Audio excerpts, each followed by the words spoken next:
बिस्मिल्लाहिर्रहमानिर्रहीम। इब्नुल अरबी फाउंडेशन के ऑफिशियल चैनल पे आप सबको खुश आमदीद। आज की हमारी पोस्ट तदबीरात इलाहिया किताब के बाब नंबर 17 में से है। इस बाब में शेख अकबर ने मुनासबत और उसकी अक़साम के हवाले से बात की है।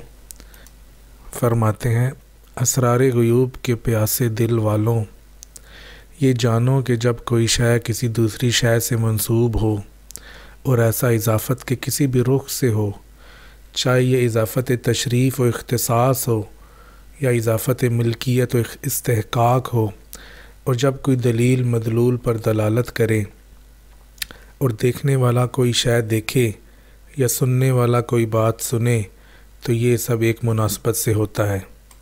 हाँ, बाज़ औक़ात ये मुनासबत ज़ाहिर होती है तो अपने कुर्ब के बायस जानी जाती है, लेकिन जब ये मुनासबत ज़ाहिर नहीं होती तो अपनी दूरी के बायस ओझल रहती है। इसकी दो किस्में हैं, एक ज़ाहिरी मुनासबत, दूसरी बातनी मुनासबत। मज़ीद फरमाते हैं, ज़ाहिरी मुनासबत वो है जिसे अहले ज़ाहिर गौर व फ़िक्र से जान लेते हैं, जबकि बातनी मुनासबत गौर व फ़िक्र से कभी नहीं जानी जाती। इसकी पहचान वहाब इलाही पर है। यही तो नबूवत और विलायत का दायरा है। इन दोनों यानी नबूवत और विलायत का फ़र्क कोई ढकी छुपी बात नहीं। बेशक नबी की इत्तबा की जाती है कि वली उसकी इत्तबा करता है और उसकी रोशनी से अख़ज़ करता है। वो ज़ाहिरी मुनासबत ख़िताब की वक़ू और उन अक़ायद के इस बात से ज़ाहिर होता है कि जिससे वो मखलूक को अल्लाह का इबादत गुज़ार बनाता है। कि शेख अकबर ने अपनी किताब मवाक़िउन नजूम की बुनियाद ही मुनासबत पर रखी है। अपनी किताब फतूहात मक्किया में फ़रमाते हैं, हमने दुरुस्त तरीक़त बताने वाली एक किताब जो छोटे हुजम और बड़े फ़ायदे वाली है, उसे मुनासबत पर तरतीब दिया है, क्योंकि मुनासबत ही वजूद आलम और आलम में ख़िलाफ़ आदत की असल है। इसी मुनासबत की शरह करते हुए मज़ीद फ़रमाते हैं, वजूद में हर शय एक हिकमत से है। उसे वो जानता है जो जानता है, और नहीं जानता जो नहीं जानता। इस सारे वजूद में जब कोई शय किसी दूसरी शय से जुड़े या किसी शय को किसी दूसरी शय से इजाफ़त दी जाए, तो इन दोनों के माबैन ज़ाहिरी या बातनी मुनासबत होती है। जब कोई गौर करने वाला इसे तलाश करे तो पा लेता है। चनाचे अशिया के जोड़ में मुनासबत दुरुस्त है, और इसकी मार्फत अहले तरीक़त के ख़वास के मकामात में से है। ये बहुत दकीक है।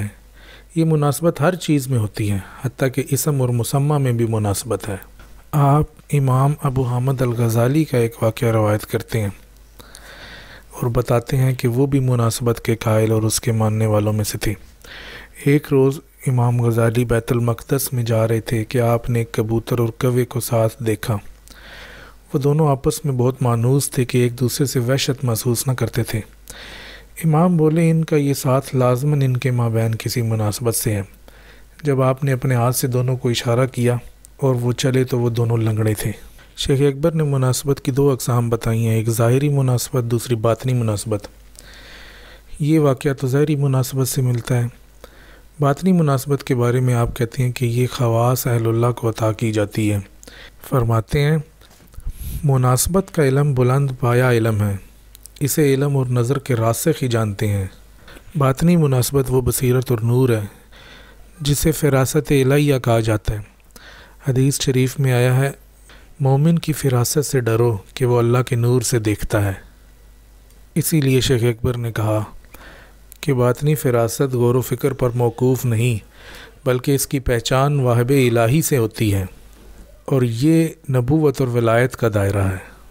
अल्लाह ताला से दुआ है कि वह हमें शेख अकबर के उलूम को पढ़ने, समझने और उन पर अमल पैरा होने की तौफ़ीक़ अता फ़रमाए। आमीन या रब्बुल आलमीन।